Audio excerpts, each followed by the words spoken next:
السلام عليكم ورحمة الله وبركاته. الحمد لله نحمده ونستعينه ونستغفره ونعوذ بالله من شرور أنفسنا ومن سيئات أعمالنا. من يهده الله فلا مضل له ومن يضلل فلا هادي له.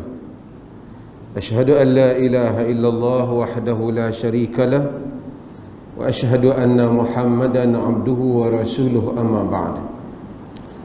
Hadirin dan hadirat yang dirahmati Allah, kita masih lagi di dalam bab as-sutrah yang diletakkan di hadapan orang yang sedang menunaikan salat, daripada kitab Bulughul Maram. Hadis yang berikutnya, hadis wa an Sabrah bin Ma'bad al-Juhani radhiyallahu anhu qala Rasulullah sallallahu alaihi wasallam liyastatir ahadukum fi salati walau bisahm, akhrajahu al-Hakim. Hadis ini diriwayatkan oleh Al-Hakim, diriwayatkan juga oleh Imam Ahmad di dalam Musnad dengan rawi yang sahih, dan disahihkan hadis ini oleh Hakim dengan menyatakan ia memenuhi syarat Imam Muslim. Cuma sebelum itu, sesuatu hadis yang rawinya, keseluruhan rawinya adalah siqah, tidaklah semesti hadis itu sahih. Kerana syarat untuk menjadi sesuatu hadis itu sahih bukan saja tergantung kepada rawi yang siqah, tetapi juga berkaitan dengan sanad yang bersambung, berkaitan dengan masalah syadz, masalah illah dan seterusnya. Sabrah bin Ma'bad al-Juhani meriwayatkan bahawasanya Rasulullah sallallahu alaihi wasallam bersabda, liyastatir ahadukum fi shalah walau bisahm. Hendaklah seseorang kamu, yastatir ni berlindung, maksudnya mengambil sutrah, mengambil sutrah di dalam salatnya walaupun dengan sebatang anak panah. Dalam riwayat yang lepas yang kita baca ialah letak muakhiratul rahl, letak penyandar di belakang kenderaan kuda ataupun unta yang disandar, the back of a saddle yang diletak di belakang itu. Tapi Nabi kata kalau tak ada besar macam tu, pacak anak panah pun okey. Ni kalau kita semayang di tempat lapang ataupun tempat orang lalu lalang, tak ada, letaklah apa-apa walaupun sebatang kayu yang kecil lah, anak panah ni kecil lah, letak di hadapan, di antara kita tempat sujud dan di depan tempat sujud kita, supaya mengetahui kadar kawasan salat kita. Hukumnya apa? Sunnah, yakni sutrah, ambil sutrah. Sebab tu tuan-tuan kadang-kadang tengok ada orang letak kerusi ya, tak rehal lah, salat di belakang tiang tu lah. Kesemuanya itu supaya nak menjadikan wujudnya sutrah, dan ia adalah, hukumnya adalah sunnah. Kita semayang di rumah kita, mungkin kadang-kadang orang ramai lalu depan kita tak sutrah. Sahabat radhiyallahu anhum, mereka semayang tak kira di tempat lapang dan seumpama. Kita kalau pergi negeri Arab, hatta di negeri-negeri orang putih pun, kalau ada orang Arab, orang Islam, mereka tak kira. Kadang-kadang ada tempat mana yang mereka sempat solat, mereka solat, mereka tak sutrah. Kita orang kita kadang-kadang tak semayang tak apa, pasal tak jumpa surau. Padahal boleh ya kita semayang di luar, kerana kita dah terbiasa macam tu. Saya dalam perjalanan pergi ke Kuala Lumpur berapa tahun lepas, tuan tak ingat, semua tutup surau pasal Covid. Mula orang belajar semayang di kat rumput tu, kerana boleh solat di mana-mana sahaja. Hadis ni kita dah baca, maksud hadis ni simple saja. Bagi ada sutrah. Nabi suruh bagi ada sutrah. Walaupun dengan sebatang anak panah.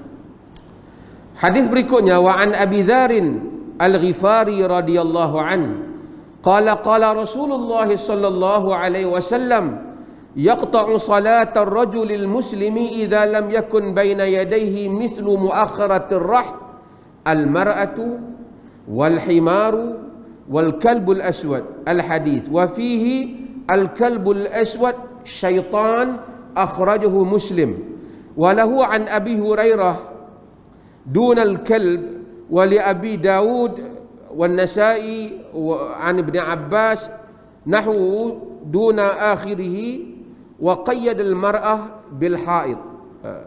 Saya tak tahu ada terjemahan tak dalam kitab tuan-tuan ni, kita asal dan kita baca dulu hadis ni daripada Abi Dzar Al-Ghifari radhiyallahu an, katanya qala Rasulullah sallallahu alaihi wasallam, sabda Rasulullah sallallahu alaihi wasallam, yaqta'u salatul rajulil muslimi, potong memotong sembahyang seorang lelaki muslim, idza lam yakun baina yadayhi mithlu muakhiratir rahli, jika tidak ada di hadapannya seperti muakhiratur rahl, tempat sandar kenderaan itu yang kita sebut tu.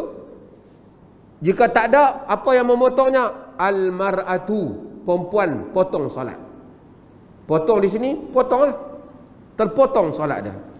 Wal-himaru, apa dia? A woman. Wal-himaru, a donkey, kaldai. Wal-kalbu, dan anjing. Al-aswadu, black dog, anjing hitam.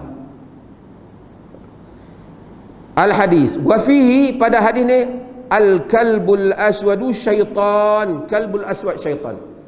Dalam riwayat sahabat tanya, ma bal al-kalbul aswad min al-ahmari wal asfari wal abyad, apa cerita beza al-kalbul aswad min al-kalbil ahmar wal kalbil asfar wal kalbil abyad, apa beza anjing hitam dibandingkan anjing merah, anjing kuning, anjing putih?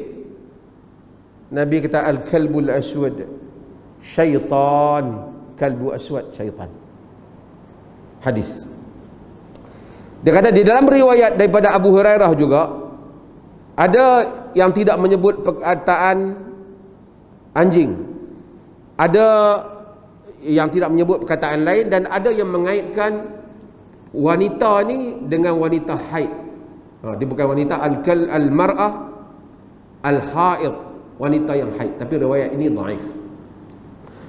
Hadis ni disebut ni diriwayatkan oleh Abu Dzar, oleh Abu Hurairah, diriwayatkan juga oleh Ibnu Abbas, dan diriwayatkan juga oleh Abdullah bin Mughaffal. Panjang cerita hadis ni. Pertama saya nak sebut tentang Abu Dzar kalau masa ada. Abu Dzar kita dah terjemah rawi, merupakan as-sabiqi minal sabiqin al-awwalin, antara orang yang awal menganut Islam. Dia sama ada orang yang keempat ataupun kelima yang menganut Islam. Awal lah. Al-Ghifari kerana dia daripada suku Ghifar. Dulu kerja Abu Dzar ni apa? Perompak di jalanan. Merompak. Qat'ut tariq. Rompak. Berani tak berani dia, hebat tak hebat lah rompakan, seorang dia boleh merompak kabilah.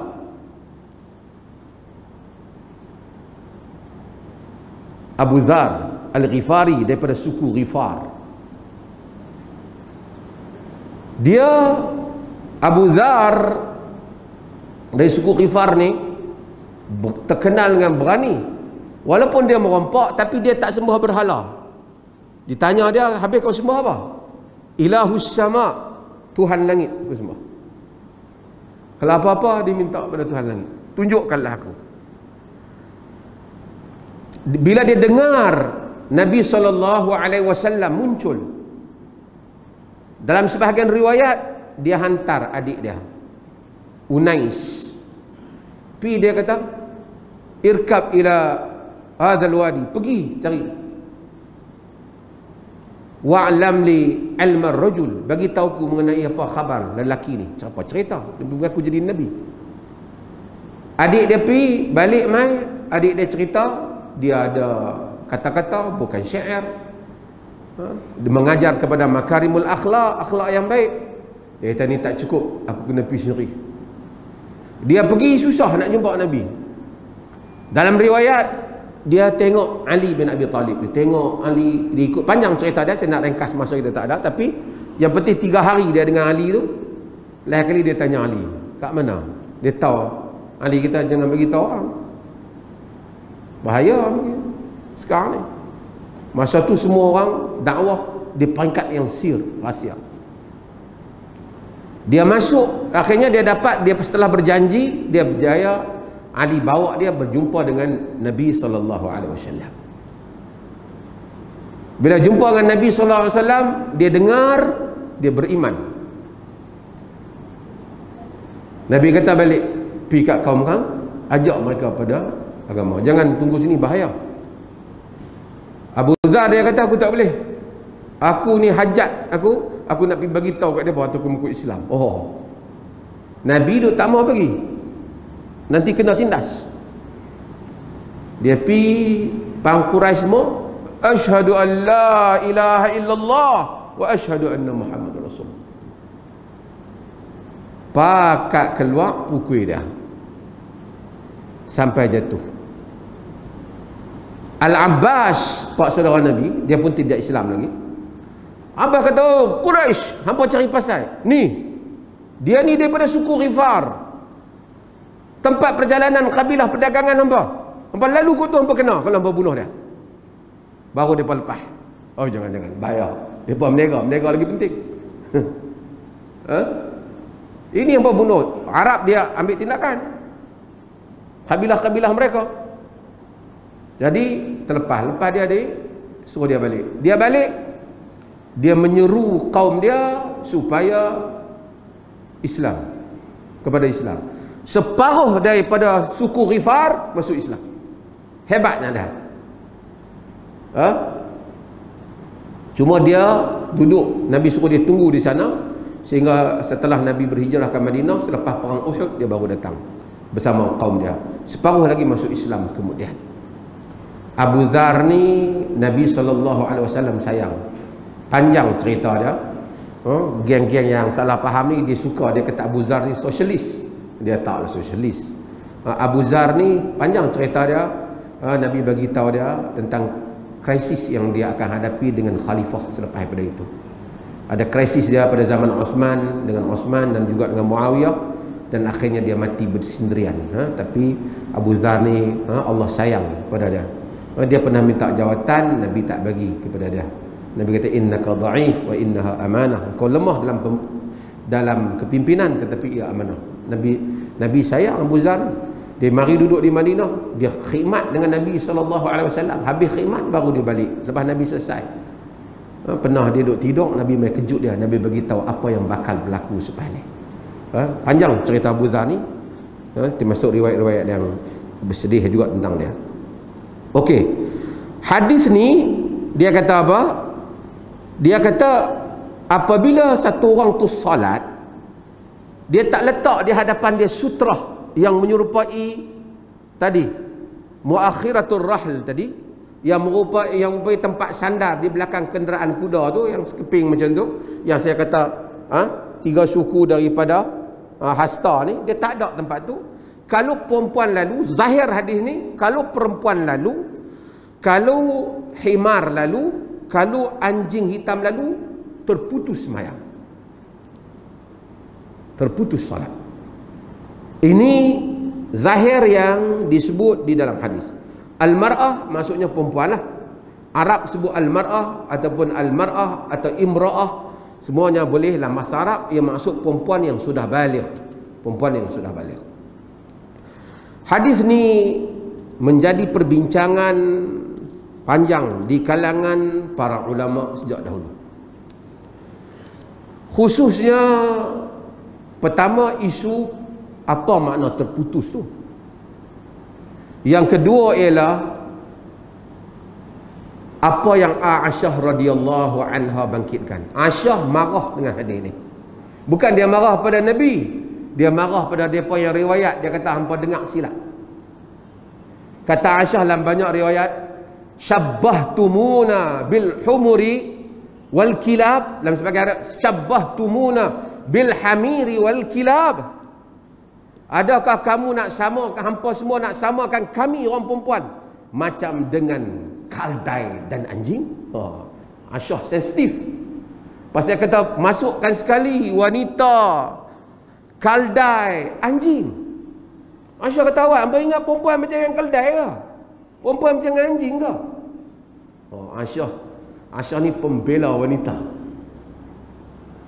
Ini termasuk di dalam dia panggil istidrakat Aisyah ala sahabah. Hadis-hadis yang mana Aisyah ni jawab balas sahabat. Sehingga Al-Imam Zarkashi menghimpunkan kritikan-kritikan Aisyah ni dalam satu kitab dia panggil Al-Ijabah lima stadrakat huwa Aisyah ala sahabah. Dia himpun hadis semua kritikan Aisyah terhadap riwayat-riwayat sahabat yang Aisyah kata riwayat ni tak tepat. Kalau Abu Hurairah saja riwayat, bolehlah juga nak kata tak tepat. Tapi masalah dia Abu Zar riwayat yang ni juga. Abdullah bin Mughaffal riwayat yang ni juga. Abdullah ibn Abbas riwayat yang ni juga. Kalau seorang mungkin boleh silap, tapi bila banyak sukar. Aisyah punya argument sebelum tu. Aisyah kata, wallahi laqad ra'aitu wa qad ra'aitu an-nabiy sallallahu alaihi wasallam yusalli wa inni 'ala sariri bainahu wa bainal qiblah. Demi Allah, aku telah tengok Nabi salat. Ra'aitu an-nabiy sallallahu alaihi wasallam yusalli wa inni 'ala sarir. Aku Nabi semayang, aku di atas katil, atas tempat tidur. Bainahu wa bainal qiblah, antara Nabi dan qiblat. Muttaji'atan, dalam keadaan aku sedang muttaji'atan, dalam keadaan aku sedang berbaring. Dia kata kalau kata patah-patah macam mana? Aku solat, Nabi di depan Nabi. Nabi solat, aku duduk baring depan Nabi.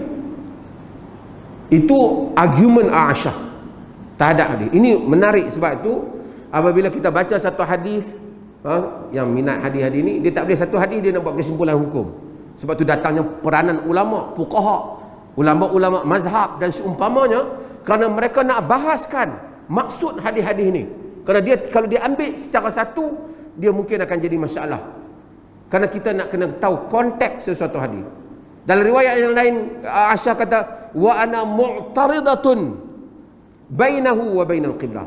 Aku di antara aku wa ana mu'taridatun baina yadayhi. Aku melintang di hadapan Nabi. Wa idza arada an yasjuda ghamaza rijlayya faqabattuhuma ilayya. Apabila Nabi nak sujud, Nabi ramas, Nabi pegang kakiku keduanya, aku tarik kedua kakiku. Macam mana hampa kata perempuan di depan lalu di depan batal? Itu argumen Aisyah. Argumen Aisyah. Sebab itu penting bila baca hadis nak kena tengok. Jadi kenapa kadang-kadang ada hadis tetapi mazhab ataupun pandangan ulama tentang hadis tu tak ambil sebiji hadis tu. Sebab apa? Sebab ada kemungkinan-kemungkinan yang lain. Berdasarkan argumen Aisyah, sebab tu sebelum tu saya nak tonton. Tuan-tuan, hadis ni hadis diterima. Hadis Nabi. Aisyah ni dia tak terima, bukan dia tak terima Nabi. Dia kata hampa dengar silap. Itu Aisyah.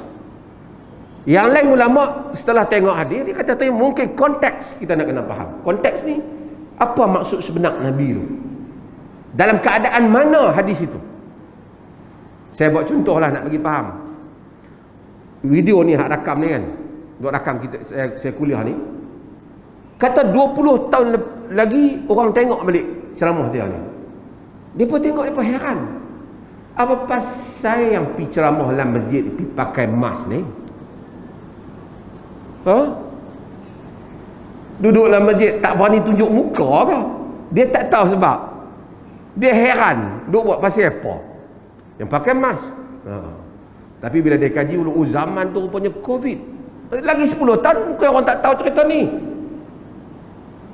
Tapi apabila kita mengetahui konteks, kita mengetahui apa keadaan hal itu berlaku.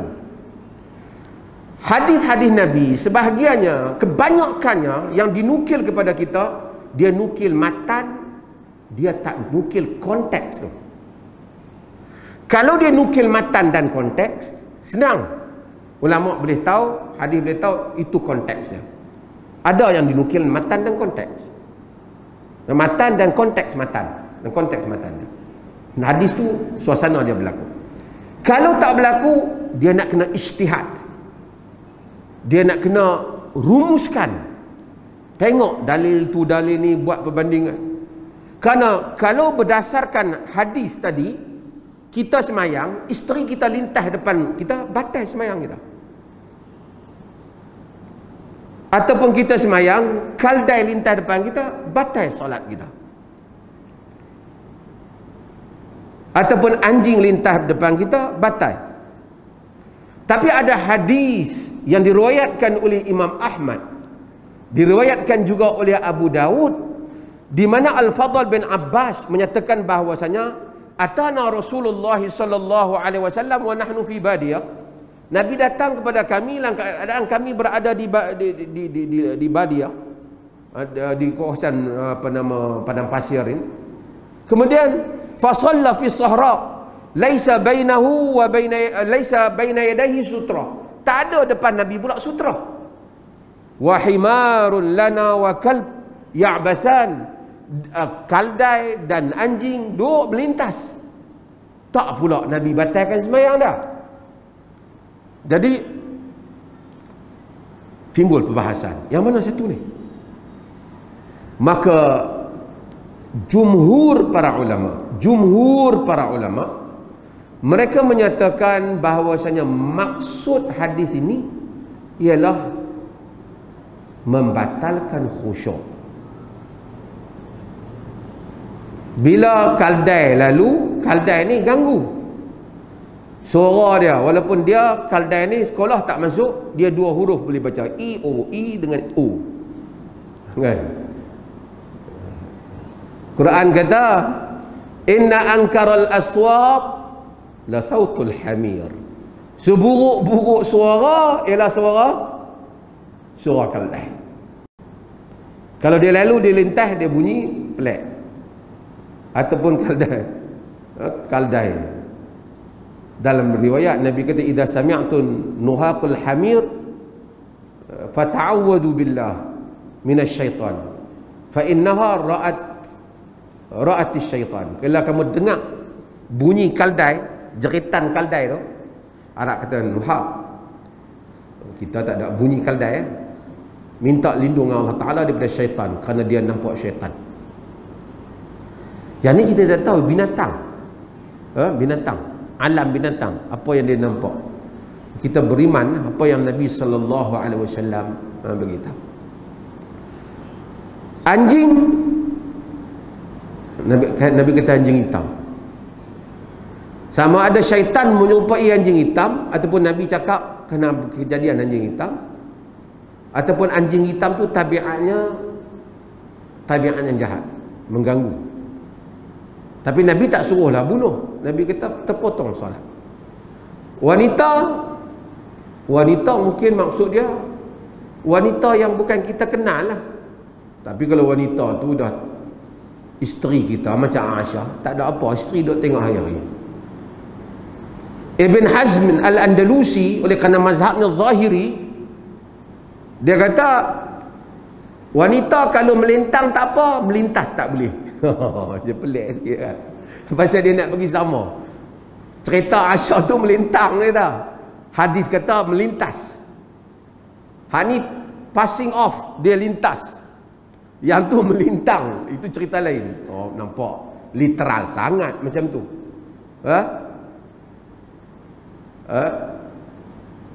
Yang logiknya ialah Aisyah isteri Nabi tak ada apa. Tapi kalau orang lelaki duduk semayang, lalu anak dara comel, terganggulah semayang dia tu. Kalau anak dara tu anak dia tak ada apalah. Kalau anak dara dia tu, uish, perempuan mana tengok kaki berlawa ni, misalnya. Itu kata jumhur maksud terpotong khusyuk. Pasal nak selaraskan hadis ni. Apa maksud Nabi? Nabi kata, tapi konteks tu kita tak tahu. Di kalangan mazhab seperti mazhab Imam Ahmad, dia kata memang batal. Perempuan lintas, stop, sembahyang lain. Anjing lintas, stop, sembahyang lain. Pendapat ni disokong oleh Ibnu Taimiyah rahimahullah dan ramai lagi yang menyokong pendapat yang seperti ini. Wallahu ta'ala alam. Saya rasa apa yang disebut oleh Al-Imam An-Nawawi rahimahullah, bahwasanya maksud terpotong di sini iaitu terpotong khusyuk dengan lintasnya tiga perkara itu. Bukan Nabi nak menyamakan perempuan dengan kaldai, tapi Nabi bercakap di sudut khusyuk, di dalam sudut khusyuk di dalam salat. Itu yang dimaksudkan oleh Nabi sallallahu alaihi wasallam. Jadi dengan itu kita tahu bahawasanya bagaimana melihat kepada hadis-hadis yang seperti ini. Al-Imam Ibn Hajar dia letakkan hadis-hadis ini bukan maksudnya dia terima mazhab terbatai semayang, tetapi dia menghimpunkan dalam Bulughul Maram ni hadis-hadis yang menjadi punca kepada perbincangan hukum hakam syarak berhubung dengan bab-bab yang berkaitan.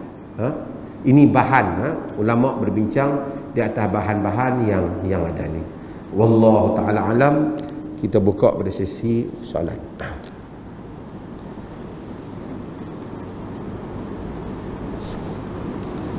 Ada soalan? Sebelum tuan-tuan tanya soalan, saya akan jawab dulu soalan seperti biasa yang orang hantar lebih awal pada saya lah, ni daripada Pulau Pinang, minta saya jawab soalan ni. Pensyarah juga berhubung dengan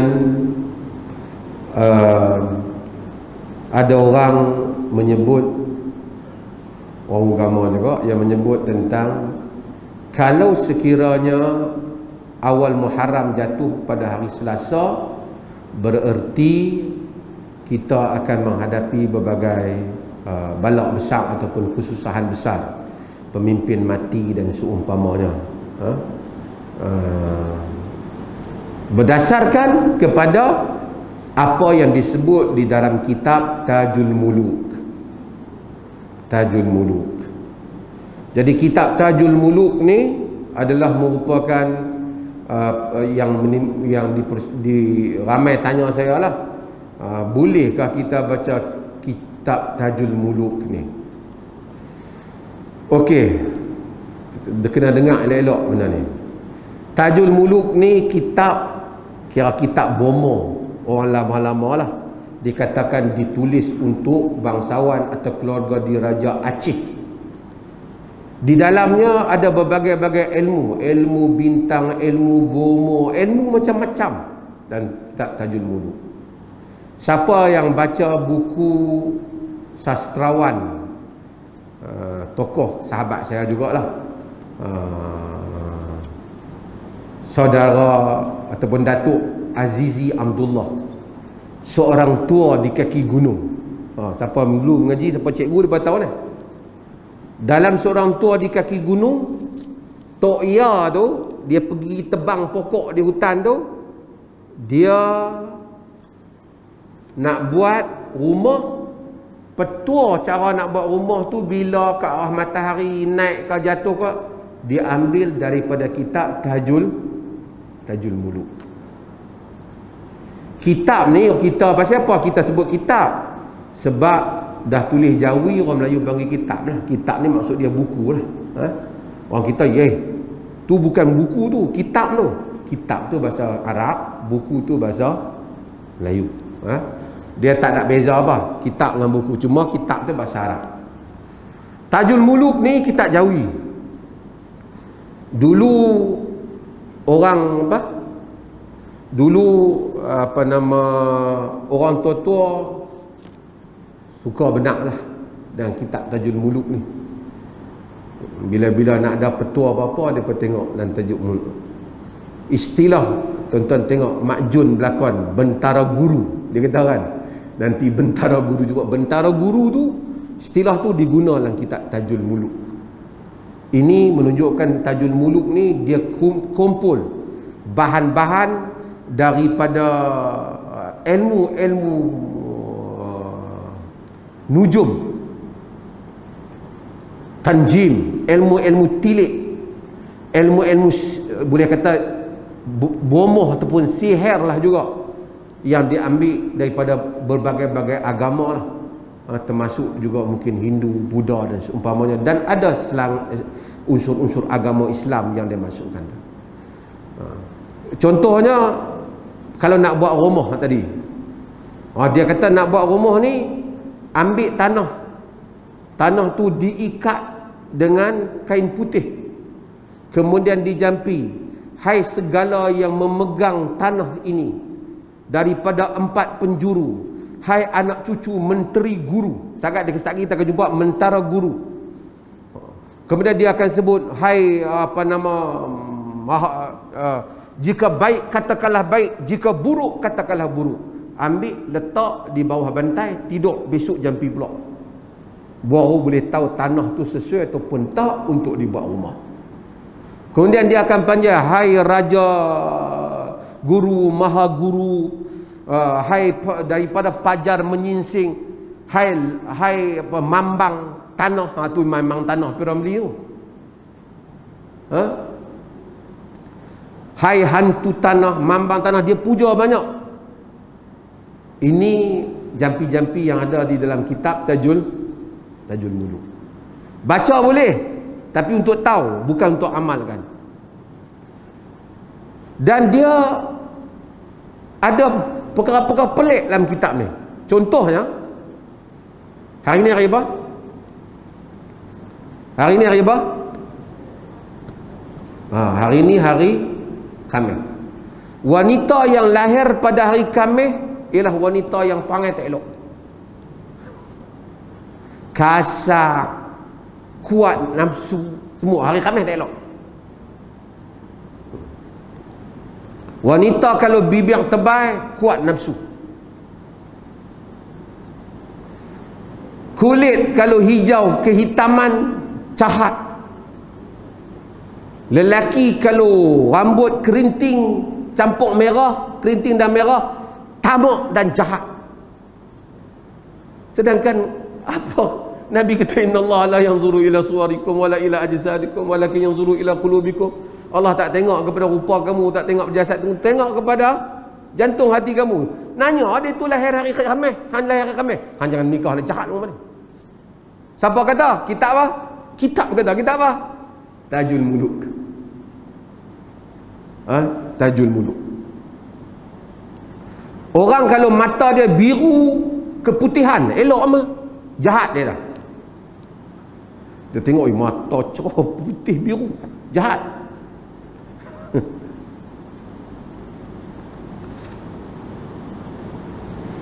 Kemudian dia kata kalau mata tu ada kemerahan, kaki mencuri. Nanya.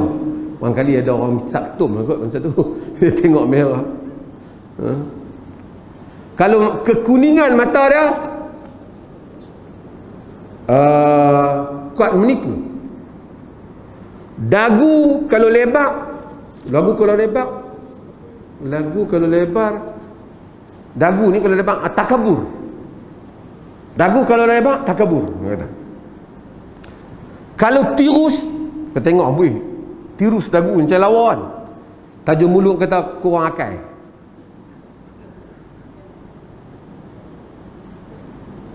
Lelaki kalau suara nyaring, okey, macam saya boleh masuk nyaring kan, berani, okeylah. Tapi kalau suara pelan, pendusta, bebal dan bodoh. Allah, kesian orang suara pelan. Cikgu Durih nanya,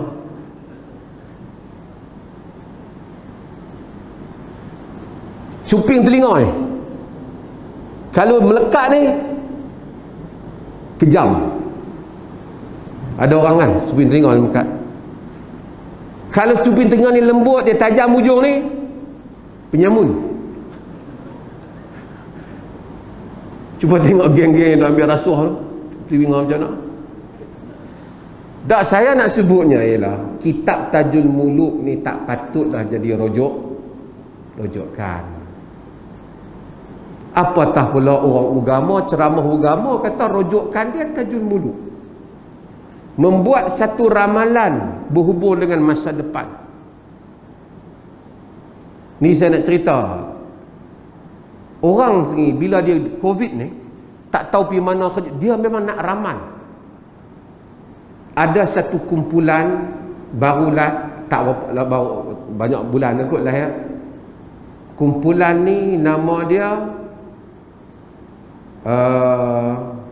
Perjalanan Mimpi Yang Terakhir, PMYT. Ada grup dia dalam media sosial. Grup ni mereka, ini grup ni ada ribu juga. Mereka sedang bergantung dengan mimpi satu orang yang nama dia Masitah Abdul Jalal. Dia ni telah muncul dalam medsos cerita tentang mimpi akhir zaman yang dia mimpi. Ada pengikut dia yang sedang siap jual rumah, buat rumah dalam hutan, nak korek dalam tanah, bersiap perjalanan nak pergi ke Syam, nak join Imam Mahdi. Ini cerita betul di Malaysia. Ni saya cerita. Ini kisah dan mereka ada banyak grup-grup Telegram, WhatsApp mereka. Sampai ribuan yang sertai. Dan di Perlis kita pun ada. Nama-nama dia pun kita tahu, siapa kepala pun kita tahu.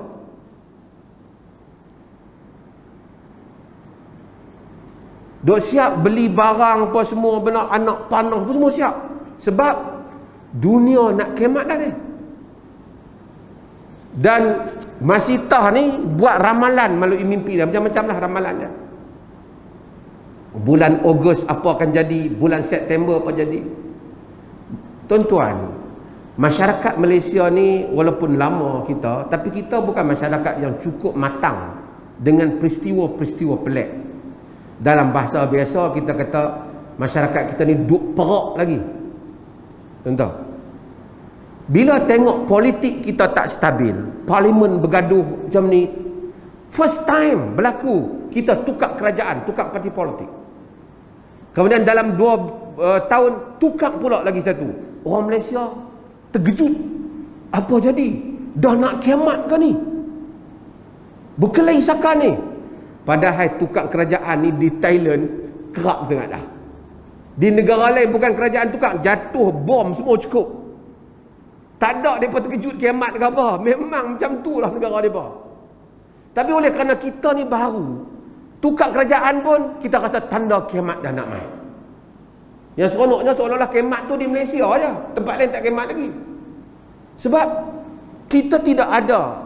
Dalam kesempatan tu marilah guru agama ni, pendakwa-pendakwa mimpi ni, yang membawa benda-benda khurafat yang seperti ini, mereka mendakwa dengan dakwaan-dakwaan yang karut, yang mana ni mimpi. Siapa nak kata apa? Dia mimpi, kita tak nampak. Oh, dia kata mimpi dalam Islam dikira benar. Islam kira mimpi yang benar. Dalam surah Yusuf, mimpi Nabi Yusuf alaihissalam, kan? Allah iktiraf dengan mimpi. Mimpi Nabi kita Muhammad sallallahu alaihi wasallam. Nabi pun lepas sembahyang subuh tanya jika sahabat melihat mimpi. Tapi dalam masa yang sama, orang ada mimpi yang benar, ada orang boleh dakwa mimpi yang mana dia tak tengok pun dia boleh kata dia khayal. Sebab tu dalam riwayat Ibn Majah, Nabi kata inna ru'ya salas. Mimpi ni 3. Minha ahawilun minasyaitan. Satunya ialah kejutan syaitan bagi kita takut. Liyahzuna bihi bani Adam, supaya anak Adam jadi takut bila tengok mimpi ni. Bila mimpi bangkit, tak boleh tidur kerak, duk nampak benda macam syaitan main dengan dia. Ada yang Nabi kata minha ma yahimmu rajul fi yaqadati. Antaranya apa yang mana satu orang tu duk buat kerja, duk sibuk masa dia jaga. Kerja dia duk buat rumah. Lepas tu mimpi-mimpi sapu-sapu rumah jadi mahligai. Pasal dia duk buat kerja tu. Mimpi duk tanam sayur. Mimpi sayur dia tanam jadi durian. Mainan tidur ni. Kemudian Nabi kata, Nabi kata fayarahu fi manam, dia tengok ni. Dan yang ketiga baru Nabi kata wa minha juz'un, dia antaranya satu juzuk min 46 juz'an minan nubuwah, daripada 46 bahagian daripada kenabian. Hak tu hak mimpi yang betul.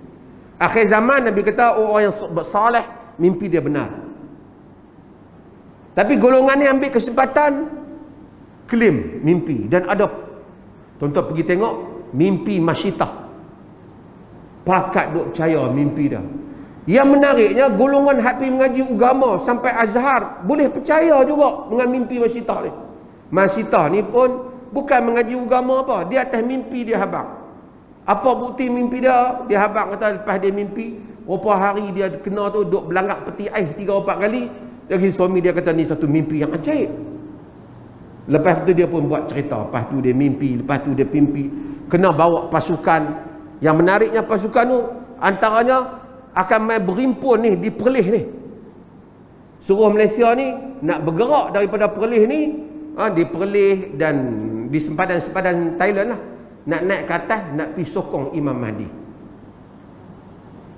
Ni bukan cerita 100 orang, 200 orang ni, thousands yang join the group. Sebab manusia tak ada, manusia hopeless. Manusia dah tak ada harapan. Padahal harapan tu ada. Kerja tak ada, kadang-kadang apa tak ada, duk fikir bila kiamat nak mai, mai golongan agama, ada pergi ambil kitab Tajul Muluk pula buat ramalan kata apa nak berlaku. Sebab tu Islam panjang, bila dia datang, dia memberikan harapan kepada manusia untuk faham hal-hal berhubungan ni. Panjang cerita ni, tapi saya ingin ingatkan hal ni supaya kita tak terlibat dengan karut-marut.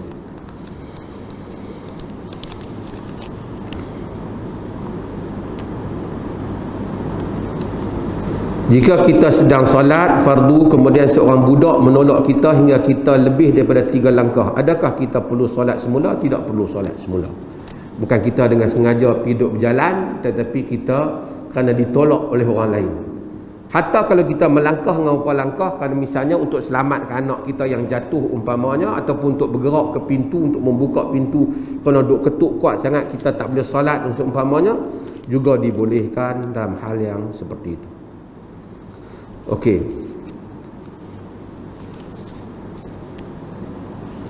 Bolehkah kita menyebut kepada orang yang mati rest in peace, selamat beristirahat,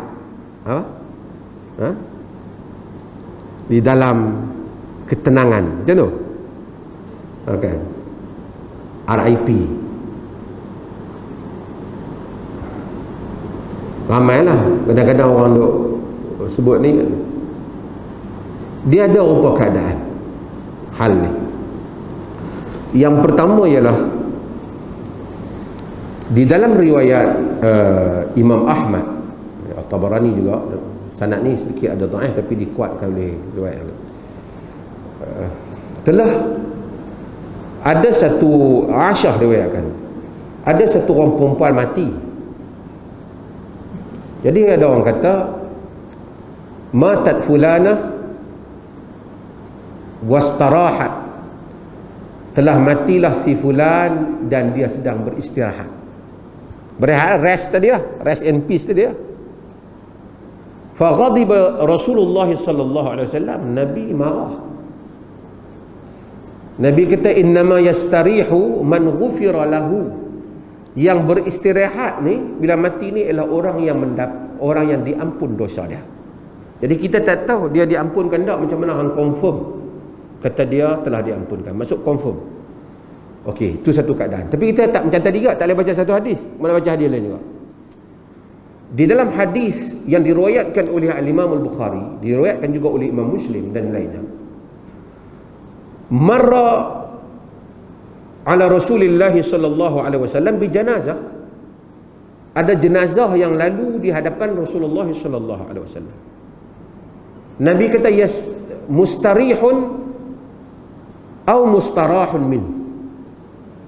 Dia sedang berehat ataupun orang lain rehat daripadanya. Hadis sahih. Jadi sahabat tanya Nabi, manil mustarih wal mustarahu minhu?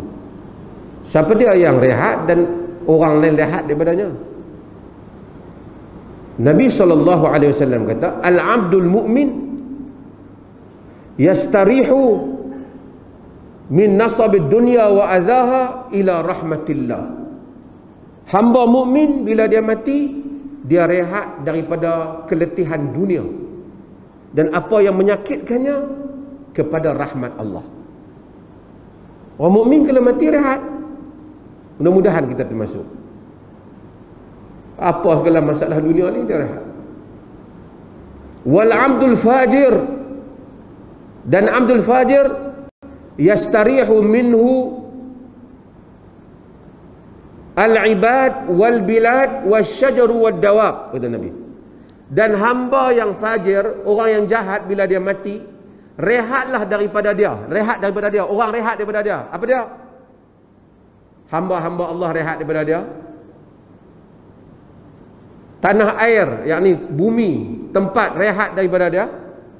Pokok-pokok rehat daripada dia. Binatang pun rehat daripada dia. Maksud kalau dia ada, letih habis orang lain.